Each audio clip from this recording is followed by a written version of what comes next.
ಎಲ್ರಿಗೂ ನಮಸ್ಕಾರ. ಸ್ಮಯ ಕಲಿಕೆ ಚಾನಲ್ಗೆ ಸ್ವಾಗತ ಸುಸ್ವಾಗತ. ಇವತ್ತಿನ ವಿಡಿಯೋದಲ್ಲಿ ಹನುಮಾನ್ ಚಾಲೀಸ್ ಪಠನೆ ಮಾಡಿ ಪೂಜೆ ಮಾಡುವ ವಿಧಾನದ ಬಗ್ಗೆ ತಿಳಿಸ್ಕೊಡ್ತಾ ಇದ್ದೀನಿ. ಈ ಒಂದು ವ್ರತನ 48 ದಿನ ಮಾಡಿದರೆ ಒಳ್ಳೆಯದು. ಅದು ಹುಣ್ಣಿಮೆಯಿಂದ ಸ್ಟಾರ್ಟ್ ಮಾಡಿದರೆ ಇನ್ನೂ ಒಳ್ಳೆಯದು. ಅದರಲ್ಲೂ ಮಂಗಳವಾರದ ದಿನ ಹುಣ್ಣಿಮೆ ಬಂದರೆ ತುಂಬಾ ಒಳ್ಳೆಯದು. ಈ ಥರ ಬಂದಾಗ ಹನುಮಾನ್ ಚಾಲೀಸ್ನ ಪಠನೆ ಮಾಡಿದರೆ ತುಂಬಾ ಒಳ್ಳೆಯದಾಗುತ್ತೆ. ಮಂಗಳವಾರ, ಶನಿವಾರ ಮತ್ತು ಹುಣ್ಣಿಮೆ ದಿನ ಈ ಒಂದು ಹನುಮಾನ್ ಚಾಲೀಸ್ನ ಪಠನೆ ಮಾಡೋದ್ರಿಂದ ಬೇಗನೆ ಆಂಜನೇಯ ಫಲ ಕೊಡ್ತಾರೆ. ಹನುಮಾನ್ ಚಾಲೀಸ್ನ ಏನಕ್ಕೆ ಪಠನೆ ಮಾಡಬೇಕು ಅಂದರೆ, ತುಂಬ ಜನ ಶತ್ರು ಬಾಧೆಯಿಂದ ನರಳ್ತಾ ಇರ್ತಾರೆ. ಕೆಟ್ಟ ದೃಷ್ಟಿಗಳಾಗಿರ್ಬೋದು, ನಾವೇ ಕಷ್ಟಪಟ್ಟು ದುಡಿದು ಜೀವನ ನಡೆಸ್ತಾ ಇರ್ತೀವಿ. ಅದನ್ನ ನೋಡಿ ಕೆಲವ್ರಿಗೆ ನಮ್ಮನ್ನು ನೋಡಿ ಸಹಿಸ್ಕೊಳ್ಳೋದಕ್ಕೆ ಆಗೋದಿಲ್ಲ. ಹೇಗಿದ್ದರು, ಹೇಗಾಗ್ಬಿಟ್ರು, ನಮ್ಮ ಕಣ್ಮುಂದೆನೇ ಎಷ್ಟು ಕಷ್ಟಪಡ್ತಾಯಿದ್ರು, ಆದರೂ ಇವಾಗ ನೋಡಿ ಹೇಗಿದ್ದಾರೆ, ಈ ಥರದ್ದೆಲ್ಲ ನಮಗೆ ಕೆಟ್ಟ ದೃಷ್ಟಿಗಳಾಗಿರುತ್ತೆ. ಯಾಕಂದರೆ ಮನುಷ್ಯನ ದೃಷ್ಟಿ ಅಂದರೆ ಅಷ್ಟು ಕೆಟ್ಟ ದೃಷ್ಟಿ ಇರುತ್ತೆ. ಇವಾಗಂತೂ ಒಬ್ಬರನ್ನ ನೋಡಿದ್ರೆ ಒಬ್ಬರು ಅಸೂಯೆ ಪಡೋದೇ ಹೆಚ್ಚಾಗಿದೆ. ಅದಕ್ಕೋಸ್ಕರ ಈ ಥರದ್ದೆಲ್ಲ ಕಡಿಮೆ ಆಗಬೇಕು ಅಂತಂದರೆ, ಅದರಲ್ಲೂ ಅತಿ ಮುಖ್ಯವಾಗಿ ಪ್ರೇತ ಬಾಧೆಯಿಂದ ತೊಂದರೆನ ಅನುಭವಿಸ್ತಾ ಇದ್ದರೆ, ಮನೆಯಲ್ಲಿ ಒಬ್ಬರು ಇರೋದಕ್ಕೆ ತುಂಬಾ ಹೆದರಿಕೆ ಆಗ್ತಾಯಿದ್ರೆ, ಯಾವುದಾದ್ರೂ ಬೇರೆ ಊರಿಗೆ ಅಥವಾ ಬೇರೆಯವ್ರ ಮನೆಗೆ ಅಂದರೆ ರಿಲೇಷನ್ ಮನೆಗೆ ಹೋದಾಗ ನಿದ್ರೆನೇ ಬರದೇ ಇರೋದು, ತುಂಬಾ ಕೆಟ್ಟ ಕೆಟ್ಟ ಕನಸುಗಳು, ಈ ಥರದ್ದೆಲ್ಲ ಹೇಳ್ತಾ ಇರ್ತಾರೆ. ಅದರಲ್ಲೂ ಮಕ್ಕಳಿಗೂ ಕೂಡ ಈ ಥರ ತೊಂದರೆ ಎಲ್ಲ ಆಗ್ತಾ ಇರುತ್ತೆ. ತುಂಬ ಜನ ಹೊಸ್ದಾಗಿ ಅಂಗಡಿಗಳು, ವ್ಯಾಪಾರಗಳನ್ನು ಶುರು ಮಾಡ್ತಿರ್ತಾರೆ, ಆದರೆ ಬಿಸ್ನೆಸ್ಸೇ ಆಗ್ತಾ ಇರಲ್ಲ. ಯಾರ್ದೋ ಕೆಟ್ಟ ದೃಷ್ಟಿ ಬಿದ್ದಿದೆ, ಮತ್ತು ಎಷ್ಟೋ ಕೆಟ್ಟ ಜನ ಒಬ್ಬರು ಮುಂದೆ ಬರಬಾರ್ದು ಅಂತಲೂ ಕೂಡ ವಾಮಾಚಾರ ಎಲ್ಲ ಮಾಡಿರ್ತಾರೆ. ಈ ರೀತಿ ಎಲ್ಲ ಕೆಲವರು ಹೇಳ್ತಾ ಇರ್ತಾರೆ. ಈ ಥರದ್ದೆಲ್ಲ ಏನೇ ಸಮಸ್ಯೆ ಇದ್ದರೂ ಕೂಡ ಈ ಒಂದು ಸರಳವಾದ ಪರಿಹಾರ ಈ ವಿಡಿಯೋದಲ್ಲಿದೆ. ಈ ಹನುಮಾನ್ ಚಾಲೀಸ್ನ ಸ್ವಂತ ತುಳಸಿದಾಸರು ರಚಿಸಿರೋದು. ಎಂಥ ಸಂದರ್ಭದಲ್ಲಿ ಅಂದರೆ, ಅವರು ಸೆರೆ ಮನೆಯಲ್ಲಿ ಇದ್ದಂಥ ಸಮಯದಲ್ಲಿ, ಅದು ಮೊಘಲ್ ಚಕ್ರವರ್ತಿ ಔರಂಗಜೇಬ್ನಿಂದ ಸೆರೆವಾಸ ಅನುಭವಿಸ್ತಿದ್ದ ಸಂದರ್ಭದಲ್ಲಿ ಅವರು ರಚಿಸಿರುವಂಥದ್ದು ಹನುಮಾನ್ ಚಾಲೀಸ್ನ. ಈ ಹನುಮಾನ್ ಚಾಲೀಸ್ನ ಪಠನೆ ಮಾಡೋದ್ರಿಂದ ಜೀವನ ಪರ್ಯಂತ ಎಲ್ಲ ರೀತಿಯ ಸಮಸ್ಯೆಗಳು ದೂರ ಆಗುತ್ತೆ. ಎಂಥದ್ದೇ ಸಂಕಟದ ಸಮಸ್ಯೆ ಇದ್ದರೂ ಕೂಡ ತುಂಬ ಬೇಗನೆ ನಿವಾರಣೆ ಆಗುತ್ತೆ. ಎಂಥದ್ದೇ ಕಠಿಣವಾದ ಕಾರ್ಯಗಳಿದ್ದರೂ ಕೂಡ ಕ್ಷಣ ಮಾತ್ರದಲ್ಲಿ ಕಾರ್ಯಸಿದ್ಧಿ ಆಗುತ್ತೆ. ತುಂಬ ಜನ ಮನೆಯಲ್ಲಿ ಹನುಮಂತನ ಫೋಟೋ ಆಗಿರಲಿ, ವಿಗ್ರಹ ಆಗಿರಲಿ ಇಟ್ಕೊಂಡಿರೋದಿಲ್ಲ. ಕೆಲವರು ಮಾತ್ರ ಇಟ್ಕೊಂಡಿರ್ತಾರೆ. ಅದರಲ್ಲೂ ಯಾವ ರೀತಿ ಫೋಟೋಗಳನ್ನು ಇಟ್ಕೊಂಡಿದ್ದಾರೆ ಅದನ್ನು ಕೂಡ ತುಂಬಾ ಮುಖ್ಯ ಆಗುತ್ತೆ. ಏಕೆಂದರೆ ಸಾಮಾನ್ಯವಾಗಿ ಹನುಮಂತನನ್ನು ಹೆಚ್ಚಿಗೆ ಯಾರೂ ಇಟ್ಕೊಂಡಿರೋದಿಲ್ಲ. ಅಕಸ್ಮಾತ್ ಇದ್ದರೂ ಕೂಡ ಹನುಮಂತ ಶಾಂತ ಸ್ವರೂಪನಾಗಿ ನಮಸ್ಕಾರ ಮಾಡ್ತಾ ಕೂತಿರ್ಬೋದು ಅಥವಾ ನಿಂತಿರ್ಬೋದು. ಇಂಥ ಒಂದು ಫೋಟೋ ಮಾತ್ರ ಮನೆಯಲ್ಲಿ ಇಟ್ಕೋಬಹುದು. ಆದರೆ ಧ್ಯಾನ ಮಾಡ್ತಾ ಇರೋವಂಥದ್ದೇ ಆಗಿರಲಿ, ಸಂಜೀವಿನಿ ಪರ್ವತನ ಹೊತ್ಕೊಂಡಿರೋದೇ ಆಗಿರಲಿ, ಅಥವಾ ಸಂಚಾರ ಮಾಡ್ತಾ ಇರೋ ಅಂಥ ಫೋಟೋ ಆಗಿರ್ಬೋದು, ಪಂಚಮುಖಿ ಆಂಜನೇಯನ ಫೋಟೋ, ಅದರಲ್ಲಿ ಕೈಯಲ್ಲಿ ಅಸ್ತ್ರಗಳನ್ನು ಇಟ್ಕೊಂಡಿರೋವಂಥದ್ದೇ ಆಗಿರ್ಬೋದು, ಇಂತಹ ಫೋಟೋಗಳನ್ನು ಇಟ್ಕೋಬಾರ್ದು. ಮತ್ತು ತಮ್ಮ ಹೃದಯವನ್ನು ಸೀಳಿ ಶ್ರೀರಾಮನ ದರ್ಶನವನ್ನು ಮಾಡುತ್ತಿರುವ ಫೋಟೋಗಳನ್ನು ಕೂಡ ಇಟ್ಕೋಬಾರ್ದು. ದೇವರು ಯಾವಾಗಲೂ ಶಾಂತ ಸ್ವರೂಪಿಗಳಾದ ಫೋಟೋಗಳನ್ನು ಮಾತ್ರ ಇಟ್ಕೊಂಡ್ರೆ ಒಳ್ಳೆಯದು. ಈ ಥರ ಉಗ್ರ ರೂಪ ಇರುವಂಥ ಫೋಟೋಗಳನ್ನು ಮನೆಯಲ್ಲಿ ಇಡಬಾರ್ದು.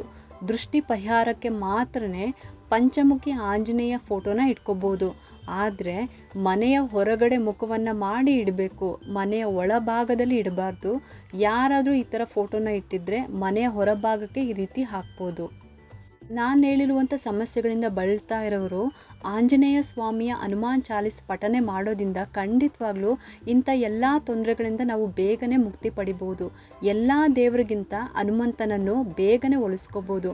ಏಕೆಂದರೆ ಈಶ್ವರನ ಸ್ವರೂಪನೇ ಆಂಜನೇಯ ಸ್ವಾಮಿ, ಶಿವನ ಇನ್ನೊಂದು ಅವತಾರನೇ ಆಂಜನೇಯ ಸ್ವಾಮಿ ಅಂತ ಹೇಳ್ತಾರೆ. ವಿಷ್ಣು ಮತ್ತು ಶಿವ ಅಂದರೆ ಹರ ಮತ್ತು ಹರಿ. ಹರನ ಹೃದಯದಲ್ಲಿ ಹರಿ, ಹರಿಯ ಹೃದಯದಲ್ಲಿ ಹರ. ಅಂದರೆ ಒಬ್ರಿಗೊಬ್ಬರು ಏನೇ ಕೆಲಸ ಸಾಧಿಸಬೇಕಾದ್ರೂ ಕೂಡ ಒಬ್ಬರನ್ನ ಇನ್ನೊಬ್ಬರು ಧ್ಯಾನ ಮಾಡ್ತಾ ಇದ್ದರು, ಪ್ರಾರ್ಥನೆ ಮಾಡ್ತಾ ಇದ್ದರು. ಇದೇ ರೀತಿಯಲ್ಲೇ ಶಿವ ಸದಾ ಹರಿಯ ಧ್ಯಾನವನ್ನು ಮಾಡ್ತಾ ಇರ್ತಾರೆ. ಅದೇ ಆಂಜನೇಯ ಸ್ವಾಮಿ ಸ್ವರೂಪದಲ್ಲೂ ಕೂಡ ಯಾವಾಗಲೂ ದಿನವಿಡೀ ರಾಮನ ಜಪವನ್ನು ಮಾಡ್ತಾ ಇರ್ತಾರೆ. ಇದೇ ರೀತಿಯಲ್ಲೇ ನಾವು ಹನುಮಾನ್ ಚಾಲೀಸ್ನ ಪಠನೆ ಮಾಡ್ತಾ ಪ್ರತಿದಿನ ಶ್ರೀರಾಮನ ಮಂತ್ರವನ್ನು ಕೂಡ ಜಪ ಮಾಡೋದ್ರಿಂದ ತುಂಬಾ ಬೇಗ ಹನುಮಂತನನ್ನು ಒಲಿಸ್ಕೊಳ್ಬೋದು. ಹನುಮಂತನನ್ನು ಒಲಿಸ್ಕೊಳ್ಳೋದು ತುಂಬಾ ಸುಲಭ. ನಾವು ರಾಮನಾಮವನ್ನು ಜಪ ಮಾಡಿದರೆ ಸಾಕು, ಹನುಮಂತನ ಆಶೀರ್ವಾದ ನಮಗೆ ಸದಾ ಇರುತ್ತೆ. ಎಂಥದ್ದೇ ಕಷ್ಟದ ಪರಿಸ್ಥಿತಿನಲ್ಲೂ ಕೂಡ ನಮ್ಮ ಮತ್ತು ನಮ್ಮ ಪರಿವಾರವನ್ನು ಕಾಪಾಡ್ತಾರೆ. ಆದರೆ ವ್ರತ ಅಂತ ಬಂದಾಗ ತುಂಬ ನಿಷ್ಠೆಯಿಂದ ಮಾಡಬೇಕು, ಒಂದೇ ಮನಸ್ಸಿನಿಂದ ಮಾಡಬೇಕಾಗತ್ತೆ. ನಮ್ಮನ್ನು ಸಾಕಷ್ಟು ಪರೀಕ್ಷೆ ಕೂಡ ಮಾಡ್ತಾರೆ ಆಂಜನೇಯ ಸ್ವಾಮಿ. ಪ್ರತಿದಿನವೂ ಕೂಡ ಆಯಾ ದಿನದ ಸ್ತೋತ್ರನ ಹೇಗೆ ನೀವು ಪಠನೆ ಮಾಡ್ತಿರೋ ಜೊತೆಗೆ ಈ ಒಂದು ಹನುಮಾನ್ ಚಾಲೀಸ್ನ ಹೇಳ್ಕೊಬೋದು. ಖಂಡಿತವಾಗ್ಲೂ ನೀವು ಬಯಸಿದಂಥ ಫಲಗಳು ಸಿಕ್ಕೇ ಸಿಗುತ್ತೆ. ನಾವು ಒಂದು ನಿರ್ಮಲವಾದ ಮನಸ್ಸಿನಿಂದ ಭಕ್ತಿಯಿಂದ ಈ ವ್ರತನ ಮಾಡಬೇಕು ಅಷ್ಟೇ. ಹನುಮಾನ್ ಚಾಲೀಸ್ನ ಪಠನೆ ಮಾಡೋದಕ್ಕೆ ನಮಗೆ 5 ನಿಮಿಷ ಸಾಕು ಅಷ್ಟೇ. ಆದರೆ ಒಂದು ದಿನದಲ್ಲಿ ನಮಗೆ 5 ನಿಮಿಷ ಕೂಡ ಸಿಗೋದಿಲ್ಲ. ಆ ರೀತಿ ಪರೀಕ್ಷೆನೂ ಕೂಡ ಮಾಡ್ತಾರೆ. ಭಗವಂತ ತುಂಬಾ ಪರೀಕ್ಷೆ ಮಾಡ್ತಾರೆ. ಆದರೆ ಏನೇ ಆದ್ರೂ ನಾವು ಬಿಡ್ದಂಗೆ ಈ ಒಂದು ಹನುಮಾನ್ ಚಾಲೀಸ್ನ ಓದಬೇಕು. ಈ ಥರ ಒಂದೇ ದೃಢ ಮನಸ್ಸಿನಿಂದ ಈ ವ್ರತನ ಮಾಡಿದರೆ ಖಂಡಿತವಾಗ್ಲೂ ನಮಗೆ ಒಳ್ಳೆಯ ಫಲಗಳೇ ಸಿಕ್ಕೇ ಸಿಗುತ್ತೆ. ಒಬ್ಬರಿಗೆ ಒಳ್ಳೆಯದಾಗಿದೆ ಅಂತ ಕೇಳಿದಾಗ ನಮಗೂ ಕೂಡ ಇನ್ನೂ ಪಾಸಿಟಿವ್ ವೈಬ್ರೇಷನ್ ಬರುತ್ತೆ ಅಲ್ವಾ? ಅದಕ್ಕೋಸ್ಕರನೇ ನಿಷ್ಠೆಯಿಂದ ಈ ವ್ರತವನ್ನು ಮಾಡೋಣ. ಒಂದು ದಿನಕ್ಕೆ ಒಂದು ಸಲ ಪಠನೆ ಮಾಡಿದ್ರೂ ಸಾಕು. ಈ ಒಂದು ವ್ರತನ ಮಾಡೋದಕ್ಕೆ ಅತಿ ಮುಖ್ಯವಾಗಿ 4 ವಸ್ತುಗಳು ಬೇಕೇ ಬೇಕು. ನಾವು 48 ದಿವಸ ನಿಶ್ಚಿಂತೆಯಾಗಿ ವ್ರತನ ಮಾಡ್ಬೋದು. ಮನೆಯಲ್ಲಿ ಆಂಜನೇಯ ಸ್ವಾಮಿಯ ಫೋಟೋ ಇರಲಿ, ವಿಗ್ರಹ ಇರಲಿ, ಇಲ್ಲದೇ ಇರಲಿ ಪರವಾಗಿಲ್ಲ. ಲಕ್ಷ್ಮೀ ನಾರಾಯಣ, ಪದ್ಮಾವತಿ ಶ್ರೀನಿವಾಸನ ಫೋಟೋ ಅಂತೂ ತುಂಬ ಜನರ ಮನೆಯಲ್ಲಿ ಇದ್ದೇ ಇರುತ್ತೆ. ಹಾಗೆ ಲಕ್ಷ್ಮೀ ನಾರಾಯಣ ವಿಗ್ರಹ ಕೂಡ ಇದ್ದೇ ಇರುತ್ತೆ. ಬರೀ ಹನುಮಾನ್ ಚಾಲೀಸ್ ಬುಕ್ನ ಮಾತ್ರ ತೊಗೋಬೇಕಾಗುತ್ತೆ ಅಷ್ಟೇ. ಇಲ್ಲ ಈ ಬುಕ್ಕು ಇದೆ ಅಂದರೆ ಇನ್ನೂ ಒಳ್ಳೆಯದೇ. ನಿಮಗೆ ಯಾವ ಲ್ಯಾಂಗ್ವೇಜ್ನಲ್ಲಿ ಪಠನೆ ಮಾಡ್ತಿರೋ ಆ ಥರ ಎಲ್ಲ ಗ್ರಂಥಿಗೆ ಅಂಗಡಿನಲ್ಲಿ ಬುಕ್ ಸಿಕ್ಕೇ ಸಿಗುತ್ತೆ. ಉಚ್ಚಾರಣೆ ಮಾತ್ರ ಒಂದೇ, ಆದರೆ ಅಕ್ಷರ ಮಾತ್ರ ಬೇರೆ ಬೇರೆ ಭಾಷೆಗಳಲ್ಲಿ ಮಾತ್ರ ಇರುತ್ತೆ. ನಿಮಗೆ ಯಾವ ಭಾಷೆನಲ್ಲಿ ಬೇಕೋ ಆ ಭಾಷೆನಲ್ಲೇ ತೊಗೋಬೋದು. ಇನ್ನು ಪ್ರತಿದಿನ ಪೂಜೆಗೆ ತುಳಸಿ ಮತ್ತು ನೈವೇದ್ಯಕ್ಕೆ ಎಲೆ, ಅಡಿಕೆ, ಬಾಳೆಹಣ್ಣು ಇದ್ದರೆ ಸಾಕು. ಬಾಳೆಹಣ್ಣಿನ ನೈವೇದ್ಯ ಪ್ರತಿದಿನ ಮಾಡಲೇಬೇಕು. ಬೇರೆ ಬೇರೆ ವ್ರತಗಳನ್ನು ಮಾಡ್ತಾ ಇರೋರು ನೈವೇದ್ಯಗಳನ್ನು ಮಾಡಿದರೆ ಅದನ್ನು ಕೂಡ ಇಡ್ಬೋದು. ಆದರೆ ಅದ್ರ ಜೊತೆಗೆ ಬಾಳೆಹಣ್ಣು, ವಿಳೆದೆಲೆ ಮಸ್ಟ್ ಆ್ಯಂಡ್ ಶುಡ್ ಇರಲೇಬೇಕು. ಹನುಮಂತನ ಫೋಟೋ, ಹನುಮಂತನ ವಿಗ್ರಹ ಇಲ್ಲ ಅಂದರೂ ಪರವಾಗಿಲ್ಲ, ಬುಕ್ ಒಂದು ಇದ್ದರೆ ಸಾಕು. ಹನುಮಾನ್ ಚಾಲೀಸ್ಗೆ ಪೂಜೆ ಮಾಡಿ ಅದಾದಮೇಲೆ ನಂತರ ಅದೇ ಬುಕ್ನಿಂದ ಪಠನೆ ಕೊನೆಯಲ್ಲಿ ಮಾಡಿ. ಈ ಪೂಜೆಗೆ ತುಂಬ ಮುಖ್ಯವಾಗಿ ತುಳಸಿ, ಎಲೆ, ಅಡಿಕೆ, ಬಾಳೆಹಣ್ಣು ಇದಿಷ್ಟು ಪ್ರತಿದಿನ ಬೇಕೇ ಬೇಕು. ಈ ಒಂದು ಪೂಜೆನ 48 ದಿನ ಮಾಡೋದ್ರಿಂದ ಎಂಥದ್ದೇ ಕಷ್ಟಗಳಿದ್ದರೂ ಕೂಡ ನಿವಾರಣೆ ಆಗುತ್ತೆ. ನಾವು ಎಲ್ಲ ದೇವರಿಗಿಂತ ಈ ದೇವರನ್ನು ಸುಲಭವಾಗಿ ಒಲಿಸ್ಕೋಬೋದು. ಈ ಪೂಜೆನ ಮಕ್ಕಳಿಂದ ಹಿಡಿದು ವಯಸ್ಸಾಗಿರೋರ್ವರೆಗೂ ಮಾಡ್ಬೋದು. ಚಿಕ್ಕವರು, ದೊಡ್ಡವರು, ಗಂಡಸರು, ಹೆಂಗಸರು, ಮದುವೆ ಆಗಿರೋರು, ಮದುವೆ ಆಗದೇ ಇರೋರು, ಇದರ ಜೊತೆಗೆ ಗರ್ಭಿಣಿ ಸ್ತ್ರೀಯರು ಕೂಡ ಮಾಡ್ಬೋದು.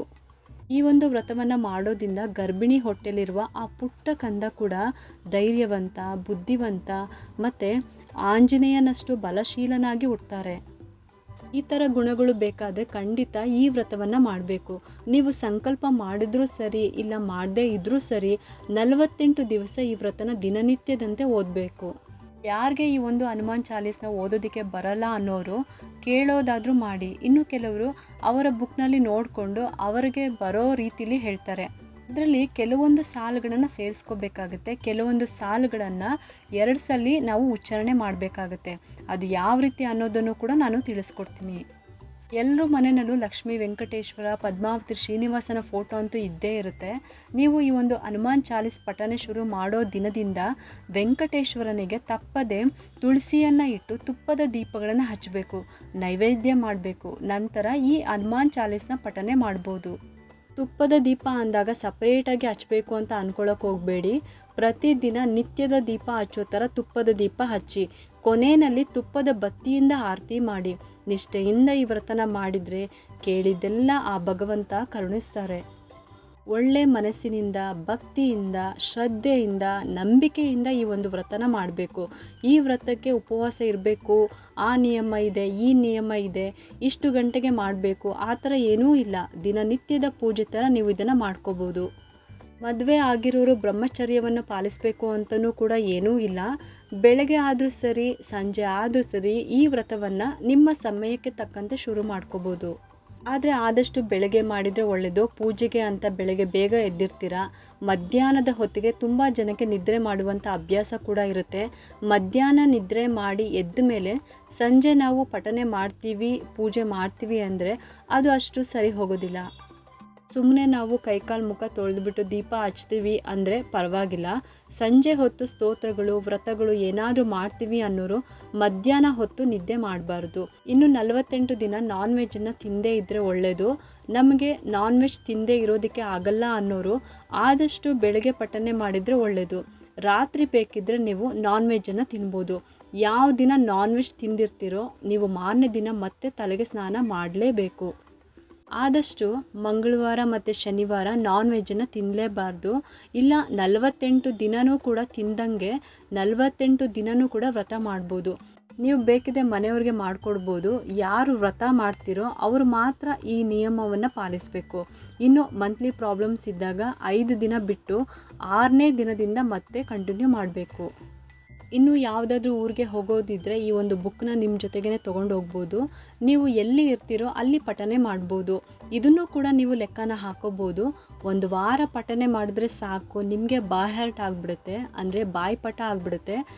ನೀವು ಎಲ್ಲಿ ನಿಂತಿರ್ತೀರೋ ಕೂತಿರ್ತೀರೋ ತನ್ನಷ್ಟಕ್ಕೆ ತಾನೇ ಹೇಳ್ಕೊಳ್ಳುತ್ತಾ ಕೆಲಸವನ್ನು ಮಾಡ್ಕೋಬೋದು. ಅಕಸ್ಮಾತಾಗಿ ಸೂತ್ಕಗಳೇನಾದರೂ ಆಯಿತು ಅಂದರೆ ನೀವು ಎಷ್ಟು ದಿನ ಮಾಡಿದ್ದೀರೋ ಅಲ್ಲಿಗೆ ಈ ವ್ರತನ ಮುಗಿಸ್ಬಿಡಿ. ಮತ್ತು ಸೂತ್ಕ ಎಲ್ಲ ಮುಗಿದ ನಂತರ ಮೊದಲಿನಿಂದ ಶುರು ಮಾಡಬೇಕು. ಹಿಂದೆ ಮಾಡಿರೋದನ್ನು ಕಂಟಿನ್ಯೂ ಆಗಿ ತೊಗೋಬಾರ್ದು. ಒಂದು ದಿನ ಮಿಸ್ ಆಯಿತು ಅಂದ್ಕೊಳ್ಳಿ, ಆಗ 2ನೇ ದಿನ ಹಿಂದಿನ ದಿನದ ಲೆಕ್ಕನ ಸೇರಿಸಿ ಓದ್ಕೊಳ್ಳಿ. ಅಂದರೆ 2ನೇ ದಿನ 2 ಸಲ ಇದನ್ನು ಓದ್ಕೋಬೇಕಾಗುತ್ತೆ. ಇದೇ ಥರನೇ ಎಷ್ಟು ದಿನ ಮಿಸ್ ಆದರೂ ಅಷ್ಟು ದಿನ ಕೂಡ ಇದೇ ರೀತಿಯೇ ಮಾಡ್ಕೋಬೋದು. ಬೆಳಗ್ಗೆ ಬೇಗ ಎದ್ದು ಸ್ನಾನ ಮಾಡಿ ಪೂಜೆ ಮಾಡಿ ಲಕ್ಷ್ಮೀನಾರಾಯಣ ಪದ್ಮಾವತಿ ಫೋಟೋ ಇದ್ದರೆ, ಇಲ್ಲ ಲಕ್ಷ್ಮೀನಾರಾಯಣರ ವಿಗ್ರಹ ಇದ್ದರೂ ಪರವಾಗಿಲ್ಲ, ಆಂಜನೇಯ ಸ್ವಾಮಿಯ ಫೋಟೋ ಅಥವಾ ವಿಗ್ರಹ ಯಾವುದಾದ್ರೂ ಸರಿ, ಅಥವಾ ಯಾವುದೂ ಇಲ್ಲ ಅಂದರೆ ಹನುಮಾನ್ ಚಾಲೀಸ್ ಬುಕ್ನ ತೊಗೊಳ್ಳಿ. ಆ ದಿನ ನೀವು ಶುರು ಮಾಡೋ ದಿನ ಮಂಗಳವಾರ ಅಥವಾ ಶನಿವಾರ ಅಥವಾ ಹುಣ್ಣಿಮೆ ದಿನ, ಯಾವ ದಿನ ಶುರು ಮಾಡ್ತೀರೋ ಆ ದಿನ ಬೆಳಗ್ಗೆ ಬೇಗ ಎದ್ದು ಸ್ನಾನ ಮಾಡಿ ಮಡಿ ಬಟ್ಟೆನ ಹುಡ್ಕೋಬೇಕಾಗುತ್ತೆ. ಅಂದರೆ ಯೆಲ್ಲೋ ಕಲರ್ದು ಇಲ್ಲ ಆರೆಂಜ್ ಕಲರ್ ಇರುವ ಬಟ್ಟೆನ ತರಿಸ್ಬೇಕಾಗುತ್ತೆ. ಪೂಜೆಗೆ ತುಳಸಿ ಅಂತೂ ಇರಲೇಬೇಕು, ಹಾಗೆ ಎಲೆ ಅಡಿಕೆ ಬಾಳೆಹಣ್ಣು ಕೂಡ. ಇನ್ನು ಇದು ಬಿಟ್ಟರೆ ತುಪ್ಪದ ದೀಪಗಳು ಇಷ್ಟು ಬೇಕು. ಒಂದು ಪ್ಲೇಟ್ ಅಥವಾ ಪೀಠದ ಮೇಲೆ ಫೋಟೋ ಅಥವಾ ವಿಗ್ರಹಗಳನ್ನು ಅಥವಾ ಈ ಹನುಮಾನ್ ಚಾಲೀಸ್ ಬುಕ್ನೇ ಇಟ್ಟು ಗಂಧ ಅರಿಶಿನ ಕುಂಕುಮ ತುಳಸಿಯನ್ನು ಇಟ್ಟು ನೀವು ತುಪ್ಪದ ದೀಪಗಳನ್ನು ಹಚ್ಚಿ ಎಲೆ ಅಡಿಕೆ ಬಾಳೆಹಣ್ಣನ್ನು ನೈವೇದ್ಯಕ್ಕೆ ಇಡಿ, ಅಥವಾ ಕಾಯಿಸಿರುವ ಹಾಲಿಗೆ ಸಕ್ಕರೆ ಹಾಕಿ ಕೂಡ ಇಡ್ಬೋದು. ಇದು ಏನೇ ಇಟ್ಟರು ಬಾಳೆಹಣ್ಣು ಅಂತೂ ಇರಲೇಬೇಕು. ನಂತರ ಸಂಕಲ್ಪ ಮಾಡಿ ಅದಾದ ನಂತರ ಪ್ರಾರ್ಥನೆ ಮಾಡಿಕೊಂಡು ಮನೆ ದೇವರ ಪ್ರಾರ್ಥನೆ ಮಾಡ್ಕೊಳ್ಳಿ. ಆ ನಂತರ ನೀವು ಲಕ್ಷ್ಮೀ ನಾರಾಯಣ ಸ್ಮರಣೆಯನ್ನು ಮಾಡ್ಕೊಳ್ಳಿ. ನಾರಾಯಣನ ಸ್ಮರಣೆ ಅಂದರೆ ರಾಮನ ಮಂತ್ರನ ಹೇಳ್ಕೋಬೇಕು. ಈ ಒಂದು ಚಿಕ್ಕದಾಗಿರುವ ಮಂತ್ರನ ಹೇಳ್ಕೋಬೇಕು. ರಾಮಾಯ ರಾಮಭದ್ರಾತ ರಾಮಚಂದ್ರಾಯ ವೇದಸೆ ರಘುನಾಥನಾಥಾಯ ಸೀತಾಯ ಪತಯೇ ನಮಃ. ಇದನ್ನು ಹೇಳಿದ ನಂತರ ಹನುಮಾನ್ ಚಾಲೀಸ್ನ ಪಠನೆ ಮಾಡಬೇಕು. ನೀವು ಕೈಯಲ್ಲಿ ಹೂವು ಅಕ್ಷತೆನ ಇಟ್ಕೊಂಡು ಪಠನೆ ಮಾಡಿ ಫೋಟೋ ಅಥವಾ ವಿಗ್ರಹದ ಮೇಲೆ ಹಾಕಿ. ಹಾಕಿದ ನಂತರ ಚೂರು ನಿಮ್ಮ ತಲೆಯ ಮೇಲೆ ಅಕ್ಷತೆ ಹಾಕೊಳ್ಳಿ. ನಂತರ ತುಪ್ಪದ ಆರತಿನ ಮಾಡಿ. ಆರತಿ ಮಾಡುವಾಗ ಈ ಒಂದು ಮಂತ್ರನ ಹೇಳ್ಕೋಬೇಕು. ರಾಮ ಲಕ್ಷ್ಮಣ ಜಾನಕಿ ಜೈ ಬೋಲೋ ಹನುಮಾನ್ ಕಿ ಜೈ ಶ್ರೀರಾಮ್ ಅಂತ ಹೇಳಿ ನಮ್ಮ ಪೂಜೆಯನ್ನು ಮುಗಿಸ್ಕೋಬೇಕು. ಇದಿಷ್ಟು ಸರಳವಾದ ಹನುಮಾನ್ ಚಾಲೀಸ್ ಪೂಜಾ ವಿಧಾನ. ಪ್ರತಿಯೊಬ್ಬರು ಕೂಡ ಮಾಡ್ಕೋಬೋದು. ಯಾರು ಈ ಒಂದು ವ್ರತನ ಮಾಡ್ತಾರೋ ಅವರೆಲ್ಲರೂ ಕೂಡ ಪುಣ್ಯವಂತರು ಅಂತಲೇ ಹೇಳ್ಬೋದು. ಭಗವಂತನ ಪರೀಕ್ಷೆಯಲ್ಲಿ ನಾವು ಗೆದ್ದರೆ ನಾವು ಬಯಸಿದ್ದೆಲ್ಲ ಕ್ಷಣ ಮಾತ್ರದಲ್ಲೇ ನೆರವೇರಿಬಿಡುತ್ತೆ. ಅಷ್ಟೇ ಅಲ್ಲದೆ ಆ ಭಗವಂತ ಕೊಡೋದು ನಮಗೆ ಯಾವಾಗಲೂ ಕೂಡ ಶಾಶ್ವತವಾಗಿರುತ್ತೆ. ಪ್ರತಿಯೊಬ್ಬರು ಕೂಡ ತಪ್ಪದೇ ವ್ರತವನ್ನು ಮಾಡಿ ನೋಡಿ. ಪ್ರತಿದಿನ ರಾಮನಾಮ ಜಪ ಮಾಡ್ತಾ ಹನುಮಾನ್ ಚಾಲೀಸ್ನ ಓದೋದು ನಮಗೆ ಒಳ್ಳೆ ಫಲನೇ ಸಿಗುತ್ತೆ. ನಿಮಗೆಲ್ಲರಿಗೂ ಈ ಒಂದು ವಿಡಿಯೋ ಇಷ್ಟ ಆಗಿದೆ ಅಂತ ನಾನು ಭಾವಿಸ್ತಾ ಇದ್ದೀನಿ. ಈ ವಿಡಿಯೋ ಏನಾದರೂ ಇಷ್ಟ ಆಗಿದ್ದರೆ ಒಂದು ಲೈಕ್ ಮಾಡಿ, ಶೇರ್ ಮಾಡಿ ಮತ್ತು ಸಬ್ಸ್ಕ್ರೈಬ್ ಮಾಡಲು ಮರಿಬೇಡಿ.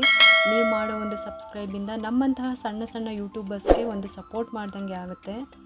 ಮತ್ತೆ ಸಿಗ್ತೀನಿ ಮುಂದಿನ ಹೊಸ ವಿಡಿಯೋದೊಂದಿಗೆ ಅಂತ ಹೇಳುತ್ತಾ ಈ ವಿಡಿಯೋನ ಮುಗಿಸ್ತಾ ಇದ್ದೀನಿ. ಜೈ ಶ್ರೀರಾಮ್.